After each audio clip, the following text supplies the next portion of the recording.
राजधानी एक्सप्रेस देख रहे हैं। यहाँ पर आपके साथ मैं हूं मोनिका। उत्तराखंड में धामी सरकार के 3 साल पूरे। देहरादून में साइकिल रैली का आयोजन। सीएम धामी ने रैली को दिखाई हरी झंडी। फिट उत्तराखंड फिट इंडिया का संदेश जो है उनके द्वारा दिया गया है। मुख्यमंत्री पुष्कर सिंह धामी ने देहरादून में मुख्यमंत्री कैंप कार्यालय से राज्य सरकार सेवा सुशासन और विकास के 3 साल पूरे होने के अवसर पर आयोजित साइकिल रैली का फ्लैग ऑफ किया, जिसके बाद एथलेटिक्स ग्राउंड से फिट इंडिया रन को सीएम धामी ने हरी झंडी दिखाई और एथलीट्स के साथ पुशअप्स भी लगाए। मुख्यमंत्री ने खुद भी साइकिलिंग कर अन्य लोगों का उत्साहवर्धन किया और फिट उत्तराखंड फिट इंडिया का संदेश उनके द्वारा दिया गया। तस्वीरें आप देख रहे हैं, साइकिल रैली का आयोजन।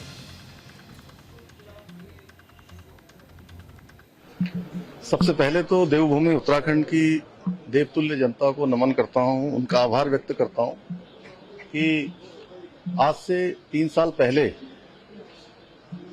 हुए आम चुनाव में आदरणीय प्रधानमंत्री श्री नरेंद्र मोदी जी के नेतृत्व में उत्तराखंड की जनता ने एक मिथक तोड़ा, एक परिपाटी बदली और भारतीय जनता पार्टी की लगातार सरकार बना दी, दूसरी बार सरकार बना दी। और हमने भी आदरणीय प्रधानमंत्री जी के मार्गदर्शन में बहुत सारी जो हमारे राज्य की चुनौतियां थी, अनेक अवसरों पर आपदा के अवसर थे, कोरोना महामारी थी, समय समय पर हमारे सामने खड़े होने वाली चुनौतियां थी, उन सभी पर काम करते हुए बहुत सारी चुनौतियों को पार किया है और आने वाले समय में बहुत सारी चुनौतियों पर हमको काम करना है। मैं देखिए, धामी सरकार के 3 साल पूरे होने पर कार्यक्रम का आयोजन यहां पर किया गया है और सीएम कैंप कार्यालय से साइकिल रैली का आयोजन हुआ है। सीएम धामी ने साइकिल रैली को हरी झंडी दिखाई है। रैली में मुख्यमंत्री पुष्कर सिंह धामी ने भी साइकिलिंग की है, नजर आए हैं। इसके अलावा देखिए, एथलेटिक्स ग्राउंड में फिट इंडिया रन का आयोजन हुआ है। सीएम धामी ने फिट इंडिया रन को भी हरी झंडी दिखाई है। प्रतिभागियों के साथ मुख्यमंत्री ने दौड़ लगाई है। सीएम पुष्कर सिंह धामी ने पुशअप्स भी लगाए हैं। तस्वीरें आपके साथ हमने साझा की। मुख्यमंत्री ने लोगों का उत्साहवर्धन भी किया है और फिट उत्तराखंड फिट इंडिया का संदेश भी इस दौरान दिया गया। आपको याद होगा, प्रधानमंत्री नरेंद्र मोदी लगातार इस मुहिम के बारे में बात करते रहे और अब चूंकि देखिए उत्तराखंड में कहीं ना कहीं सरकार के 3 साल का कार्यकाल पूरा हुआ है। दूसरे अगर हम देखें, धामी सरकार 2.0 के तीसरे साल का कार्यकाल जो है पूरा हुआ है, 3 साल पूरे हुए हैं। तो यहाँ पर कार्यक्रम आयोजित किए गए हैं। फिट इंडिया रन का आयोजन हुआ है और तस्वीरों के जरिए आप देख रहे हैं कि खुद मुख्यमंत्री पुष्कर सिंह धामी जो है काफी एक्टिव दिखाई दिए हैं। रनिंग उन्होंने की है, साइकिलिंग की है, पुशअप्स भी लगाए हैं। तो कहीं ना कहीं अवेयरनेस फैलाने का काम उनके द्वारा बखूबी किया गया है।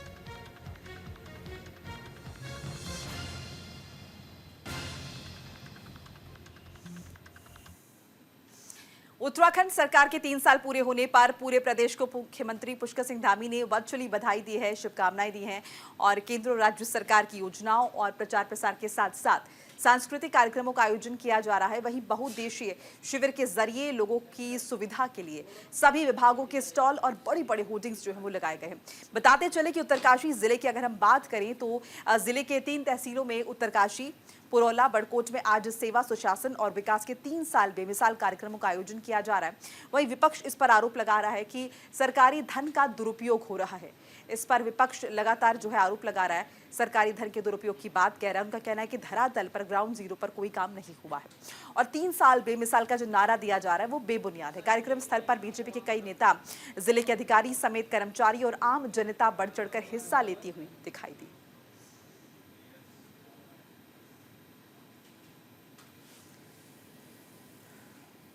अब इनके जो कैंप लगते हैं बार बार इसी प्रकार से आम पब्लिक के फजीते किए जाते हैं।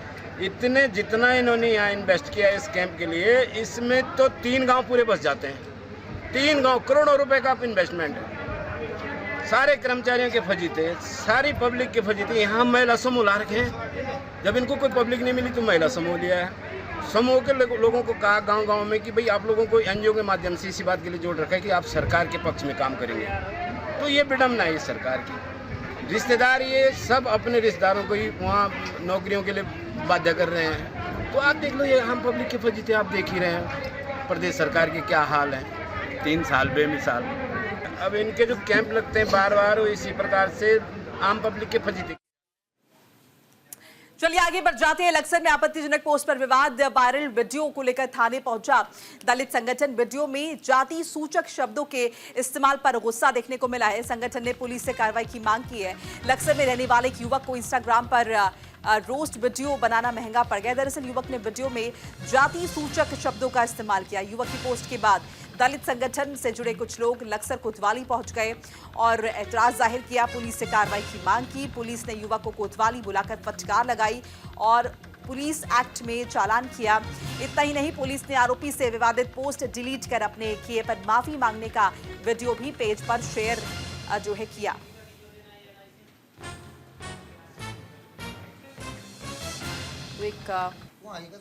देखिए, ये दो तस्वीरें आप देख रहे हैं और दो तस्वीरों के जरिए आपको समझाने की कोशिश कर रहे हैं कि कौन सा वीडियो था और हुआ क्या है। विवादित वीडियो पहले देखिए डाला गया जिस पर बवाल हुआ है और उसके बाद आरोपी ने जब उस पर दबाव बनाया गया तो उसने माफी मांग ली है। आपको दोनों वीडियो का एम्बियंस सुनाने की भी कोशिश करते हैं कि आखिर हुआ क्या था और उसके बाद किस तरह से माफी मांगी गई। तो पालन तुझे बहा दिया बस। लेकिन अगर तू ज्यादा उछड़ागा और ज्यादा गंदगी फैलावोगा और गांव में बड़े क्षेत्रों आएगा, सीधा खुला चैलेंज।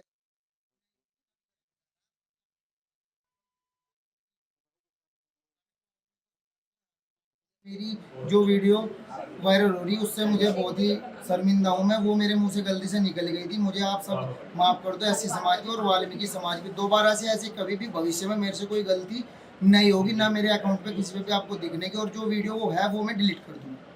और वाल्मीकि समाज से माफी मांगता हूँ। मेरी जो वीडियो वायरल हो रही है उससे मुझे बहुत ही शर्मिंदा हूँ मैं। वो मेरे मुंह से गलती से निकल गई थी। मुझे आप सब माफ कर दो। एससी समाज की और वाल्मीकि समाज की दोबारा से ऐसे कभी भी भविष्य में मेरे से कोई गलती नहीं होगी, ना मेरे अकाउंट पे किसी पे भी आपको दिखने की। और जो वीडियो वो है वो मैं डिलीट कर दूँगा। और वाल्मीकि समाज से माफी मांगता हूँ। मेरी जो वीडियो जाहिर है जो कि वो शब्द जो है आपत्तिजनक है इसलिए उनको आपको सुनाया नहीं गया, उन्हें म्यूट कर दिया गया। लेकिन पहले वीडियो में बवाल हुआ और उसके बाद दूसरे वीडियो के जरिए आरोपी ने माफी मांग ली है। उत्तराखंड के हरिद्वार से बड़ी खबर आपको बताते चले। सुमन नगर में बड़े पैमाने पर हो रहा है अवैध खनन। धड़ल्ले से नदियों से निकाला जा रहा है रेत। बिना सरकारी अनुमति के हो रहा है काम। सरकारी अधिकारियों को अवैध खनन की भनक नहीं, प्रशासन की चुप्पी पर खड़े हो रहे हैं सवाल। हरिद्वार के सुमन नगर में बड़े पैमाने पर अवैध खनन का काम धड़ल्ले से जारी है। बताते चले कि बिना किसी सरकारी अनुमति के नदियों से धड़ल्ले से रेत निकालने का काम किया जा रहा है, जबकि प्लॉटिंग के लिए अवैध रूप से भराव भी किया जा रहा है। हैरान करने वाली बात यह है कि इस मामले में विभाग के अधिकारियों को भनक तक नहीं है या फिर सरकारी अधिकारियों की संरक्षण में अवैध खनन को बढ़ावा दिया जा रहा है। खनन को रोकने के लिए प्राइवेट टीम्स भी तैनात की गई थी, लेकिन वो भी इसे रोकने में पूरी तरह से नाकाम थी। अवैध खनन से पर्यावरण और भूजल स्तर पर गंभीर खतरा जाहिर है मंडरा रहा है, लेकिन प्रशासन चुप है। प्रशासन की चुप्पी कई सवाल खड़े कर रही है। सुमन नगर में खासतौर से बड़े पैमाने पर अवैध खनन हो रहा है और ज्यादा इंफॉर्मेशन के लिए संजय पुंडीर जुड़ चुके हैं हमारे साथ, हमारे सहयोगी। संजय, से पहले भी कई दफा हमने खबरें दिखाई हैं, हरिद्वार में अवैध खनन की बात लगातार कही जा रही है। अब क्या माने, प्रशासन को इसकी भनक नहीं लग रही या फिर भनक लगने के बावजूद प्रशासन इस पर एक्शन नहीं ले पा रहा? निश्चित तौर पर मोनिका, अवैध खनन को लेकर प्रशासन ने लाख बार इस तरह के दावे किए हैं कि क्षेत्र में अवैध खनन नहीं होगा, लेकिन तस्वीरों में आप साफ देख सकते हैं कि किस तरह से धड़ल्ले से अवैध खनन हो रहा है, जिससे कहीं ना कहीं पर्यावरण को एक भारी नुकसान हो रहा है। इसके अलावा अगर बात की जाए अन्य क्षेत्रों की, इससे पहले भी हमारे चैनल के द्वारा लक्सर क्षेत्र के जो नदियां हैं वहां से किस तरह खनन हो रहा है, और ये जो तस्वीर टीवी स्क्रीन पर देख रहे हैं ये कहीं ना कहीं हरिद्वार के सुमन नगर क्षेत्र की है, जहां बिना अनुमति के यहां जो प्लाटिंग है वो भराव की जा रही है। क्योंकि हमने देखा है कि जब इस तरह का जो भराव होता है सबसे पहले संबंधित विभाग से एक परमिशन लेनी होती है, अनुमति लेनी होती है। इसके बाद इस तरह के प्लॉटिंग में मिट्टी या फिर रेत बालू का काम होता है, लेकिन यहाँ पर बिना अनुमति के इस तरह बड़े पैमाने पर खनन हो रहा है, तो कहीं ना कहीं प्रशासन पर भी एक बड़ा सवाल खड़ा हो रहा है। जी बिल्कुल संजय, देखिए लगातार इस तरह की बात कही जा रही है। क्या प्रशासन के लोगों से आपने भी बातचीत की है, पूछने की कोशिश की है, या फिर जिस तरह की बात कही जा रही है कि प्रशासन को भनक नहीं है, ये बात उन तक पहुंचाने की कोशिश की गई है? देखिए, संबंधित विभाग को कई बार लोगों के द्वारा सूचना भी दी जाती है, उन्हें शिकायत भी दी जाती है, लेकिन बावजूद इसके जो अवैध खनन है वो रुकने का नाम नहीं लेता है। क्योंकि हमने देखा है कि बीते दिनों प्रशासन के द्वारा एक प्राइवेट माइनिंग की टीम भी बनाई गई थी, जिसका खास तौर पर यही काम था कि अगर कहीं भी क्षेत्र में अवैध खनन होता है या फिर अवैध खनन को परिवहन किया जाता है तो उसके खिलाफ कार्रवाई होगी। लेकिन हमने देखा है कि चेक पोस्ट भी बनाए गए हैं, तमाम हरिद्वार में ऐसे चेक पोस्ट बनाए गए हैं जहां पर जो माइनिंग की टीमें हैं वो पूरी तरह काम कर रही है। हालांकि वो कार्रवाई भी करती है, लेकिन जो इस तरह के क्षेत्र होते हैं वहां पर कहीं ना कहीं कार्रवाई करने में पूरी तरह नाकाम साबित होती है। अब देखने वाली बात होगी हमारी इस खबर के बाद किस तरह से प्रशासन संज्ञान लेता है और किस तरह से इन संजय, आप नाकामी की बात कर रहे हैं, प्रशासन नाकाम नजर आ रहा है, क्या माने कुछ बड़े प्लेयर्स इसमें शामिल हैं जिसकी वजह से प्रशासन उस एफिशिएंसी के साथ एक्शन नहीं ले पा रहा? देखिए, कहीं ना कहीं इस तरह के जो खनन माफिया होते हैं या तो उन पे सफेद सत्ताधारियों का हाथ होता है या फिर उन्हें किसी ना किसी बड़े नेता की कोई शय मिली होती है। क्योंकि कई बार शिकायत करने के बाद भी इस तरह कोई कार्रवाई नहीं होती है तो ये अपने आप में एक बड़ा सवाल हो जाता है। क्योंकि बीते दिनों से लगातार ही चैनल पर खबर चलाई गई है और उसके बाद भी जो प्रशासनिक अधिकारी हैं वो संज्ञान नहीं लेते हैं। ऐसे में अब देखने वाली बात होगी कब तक किस तरह से इन अवैध खनन करने वालों पर कार्रवाई होती है और कब तक प्रशासन इनको कब्जे में लेता है। चलिए, शुक्रिया संजय पुंडीर, तमाम बातचीत जानकारी के लिए आपका। मंगलौर में पुलिस ने किया है ट्रक चोरी का खुलासा और पुलिस ने ट्रक चोरी के आरोपी को गिरफ्तार कर लिया है। पुलिस ने 24 घंटे में इस चोरी का खुलासा किया है। एसपी देहात ने दी है मंगलौर पुलिस को शाबाशी, भी अप्रिशिएट किया है। बिजौली मार्ग से चोरी 10 टायर ट्रक को पुलिस ने 24 घंटे के भीतर पकड़ लिया है। पुलिस ने एक आरोपी को भी गिरफ्तार किया है। एसपी देहात शेखर चंद्र सुयाल ने बताया कि रुड़की के रामनगर निवासी भूपेंद्र का 10 टायर ट्रक बिजौली मार्ग से चोरी हो गया था। काफी तलाश करने के बावजूद ट्रक का कोई सुराग नहीं लगा। पुलिस ने चोरी का मुकदमा दर्ज किया। पुलिस ने घटनास्थल और आसपास लगे सीसीटीवी कैमरों को खंगाला। इस दौरान जांच में पाया कि चोरी किए गए ट्रक को मुजफ्फरनगर की ओर ले जाया गया है। पुलिस टीम ने बताए गए स्थान की घेराबंदी कर आरोपी को दबोच लिया है। टायरा ट्रक ड्राइवर ने जहां खड़ा किया था वहां से चोरी हो गया। तो प्रथम दृष्टया इन्होंने जो प्रारंभिक जांच करी उसमें उसकी पुष्टि हुई। एफआईआर होने के बाद तुरंत एसएसआई कोतवाली इंस्पेक्टर के नेतृत्व में एक टीम बनाई गई। टीम बनाकर के उसमें 8-10 लोग थे। सीसीटीवी देखे गए और जो ट्रक का मूवमेंट था उसको चेक किया गया। तो फाइनली झबरेड़ा के पास से, झबरेड़ा बॉर्डर से एक अभियुक्त के साथ, जो मेन अभियुक्त इसका है, उसके साथ हमने चोरी का पूरा माल, मतलब जो पूरा ट्रक है जिसकी कीमत करीब 30 से 35 लाख होगी, वो रिकवर कर लिया। अभियुक्त हमारे कब्जे में आ चुका है। और अच्छी बात यह है कि 24 घंटे के भीतर ही हमारी कोतवाली मंगलौर टीम ने अपने थाना लेवल के दम पर इस चीज़ को वर्कआउट किया है।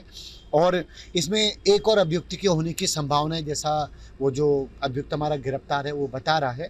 तो उस पर हम अभी हमारी उत्तरकाशी से बड़ी खबर बताते चले। नेशनल हाईवे पर मरम्मत का काम जारी है। चारधाम यात्रा के मद्देनजर हाईवे पर काम जो है जारी है। मिट्टी से भरे जा रहे यमुनोत्री हाईवे के गड्ढों में मिट्टी डालने पर सवाल खड़े हो रहे हैं।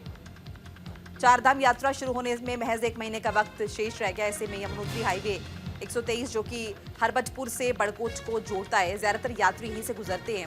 और देखिए, यात्रा की दृष्टि से ये प्रथम पड़ाव भी है। इन दिनों आनन फानन में सड़कों में बने गड्ढों को मिट्टी से भरने का काम किया जा रहा है, जबकि सरकार गड्ढा मुक्त सड़कें तो बना रही है, लेकिन सड़कों पर बने गड्ढे मिट्टी डालकर भरे जा रहे हैं। सड़कों पर बने गड्ढों से आए दिन दुर्घटनाएं हो रही हैं।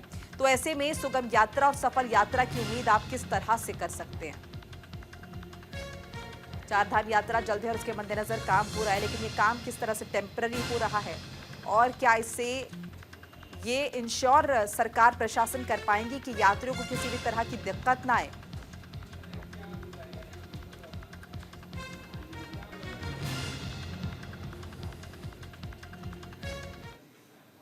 विकासनगर में नेचर गाइड प्रशिक्षण कार्यक्रम वन विभाग ने किया है कार्यक्रम का आयोजन और 6 दिनों तक चलेगा प्रशिक्षण का कार्यक्रम। विकासनगर में चक्राता वन विभाग ने 6 दिवसीय नेचर गाइड प्रशिक्षण कार्यक्रम का आयोजन किया, जिसमें बड़ी संख्या में पहुंची बुक्सा जनजाति महिलाओं को नेचर गाइड का प्रशिक्षण दिया गया।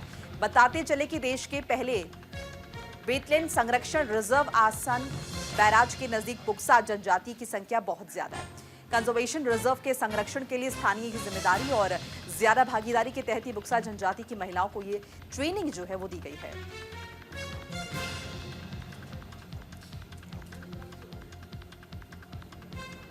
तो 6 दिन तक ये ट्रेनिंग प्रोग्राम जो है वो चलने वाला है, जिसका जिक्र यहाँ पर हम कर रहे हैं। विकासनगर में नेचर गाइड प्रशिक्षण कार्यक्रम का आयोजन किया गया।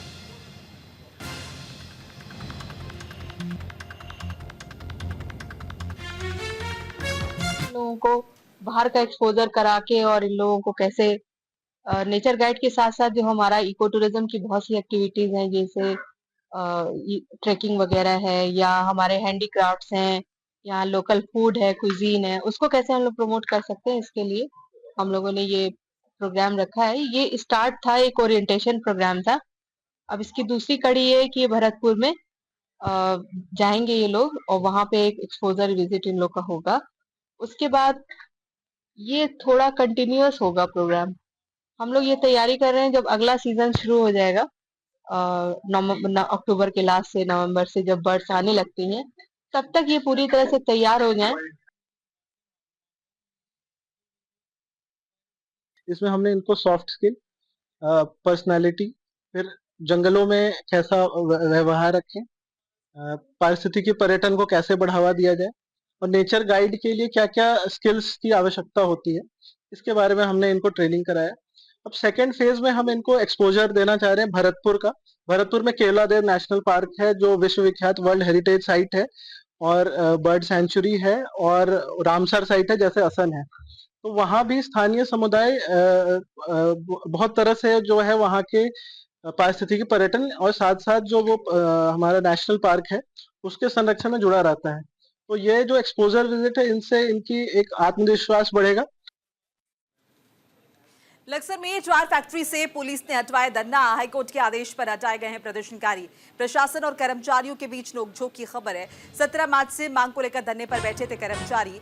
वेतन बढ़ोतरी की मांग को लेकर ये धरना दे रहे थे। धरना हटवाने के बाद दूसरी जगह बैठे कर्मचारी।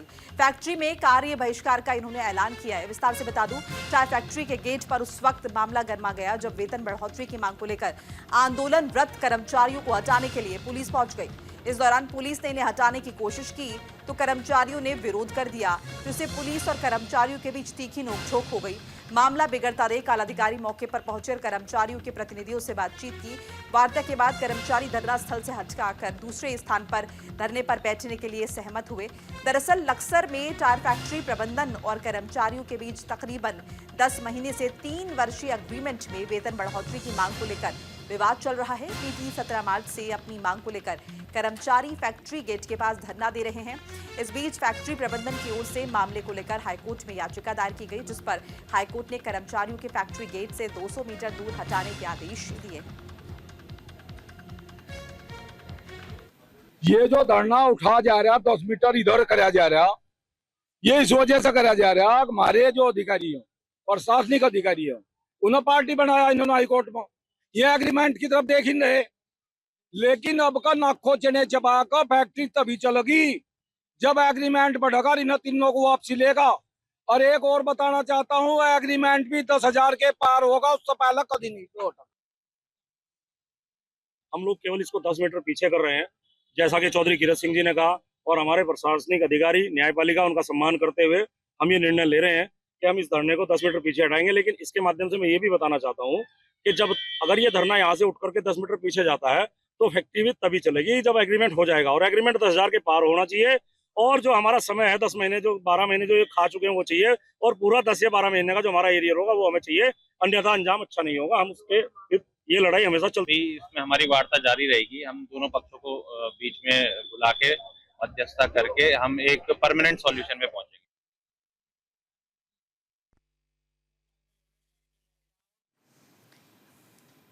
हरिद्वार में तेज रफ्तार का कहर देखने को मिला है। तेज रफ्तार कार हादसे का शिकार हो गई। कार ने कई गाड़ियों को टक्कर मारी। हादसे में पार्षद समेत कई लोग जख्मी हो गए। पुलिस ने चालक को हिरासत में ले लिया है।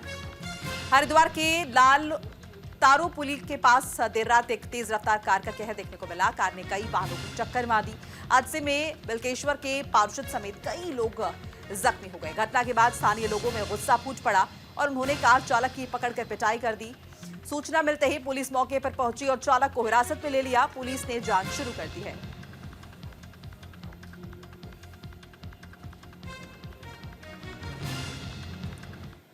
मंगलौर में लगी भीषण आग। वन गुजर की झोपड़ियों में लगी है आग। आग में 20 झोपड़ियां जलकर खाक हो गई हैं। आग लगने से 3 पशु जिंदा जल गए हैं। फायर ब्रिगेड ने घंटों की मशक्कत के बाद आग पर काबू पाया है।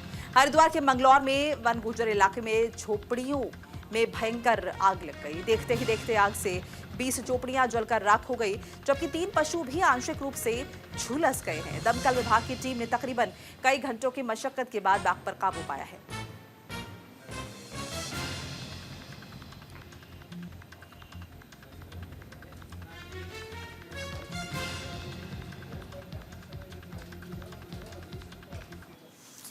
उत्तराखंड के देहरादून में कुछ दिन पहले बाल आयोग के अध्यक्ष डॉक्टर गीता खन्ना को देहरादून के कुछ प्राइवेट स्कूल से शिकायत मिली थी।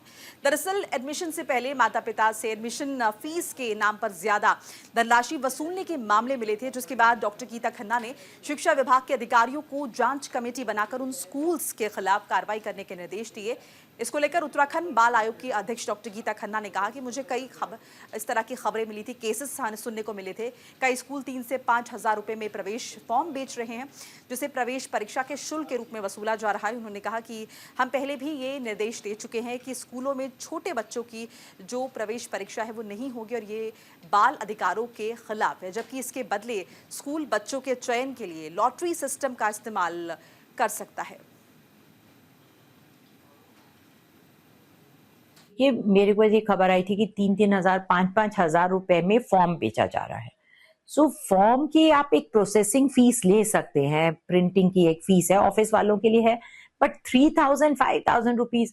अब अगर आपके 500 फॉर्म बिक गए तो आपने तो उसे एक कमाई का जरिया बना लिया।